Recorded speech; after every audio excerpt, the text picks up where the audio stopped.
P news channel के studio में खुश आमदीद। मैं हूं लुबना चौधरी। रुख करते हैं जिला चकवाल का। हमारे खसूसी नुमाइंदा अनीब कंवल की रिपोर्ट के मुताबिक चकवाल के देहातों में जंगली जानवरों का हमला, फसलें तबाह, किसानों की दुहाई। वजीर आजम और वजीर आला पंजाब मोहतरमा मरियम नवाज से अपील, शिकार की इजाजत दी जाए या मौसर इकदाम किए जाएं। जिला चकवाल के दही इलाकों अदवाल, चकराल, चताल, चकमलोक, गोकल, सरकाल, सहकलाबाद, खानपुर, डोमन और बडियाल में किसान शदीद मुश्किलात का शिकार हैं। इन इलाकों में गंदम की बुवाई जारी है और कुछ फसलें तैयार हो चुकी हैं, मगर सूर और गिद्दड़ जैसे जंगली जानवर फसलों को तबाह कर रहे हैं। मुकामी किसानों की फरियाद है कि उनकी मेहनत, रोजी रोटी और मुस्तकबिल खतरे में है।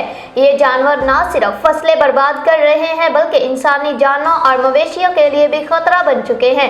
कई वाक़यात में फसलों की मुकम्मल तबाही और मवेशियों पर हमला रिपोर्ट हुए हैं, जिससे दही मुईशत को शदीद नुकसान पहुंचा है। मासी में जिला जंग में भी सूर के हमले से एक शख्स शदीद जख्मी हुआ था, जिस पर वहां के अवाम ने भी हुकूमत से अपील की थी। चकवाल के दही अवाम ने हुकूमत से दो टोक मुतालबा किया है कि या तो फौरी तौर पर सूर और गिद्दड़ के शिकार की इजाजत दी जाए या हुकूमत खुद इन जानवरों के खात्मे के लिए मौसर इकदाम करे।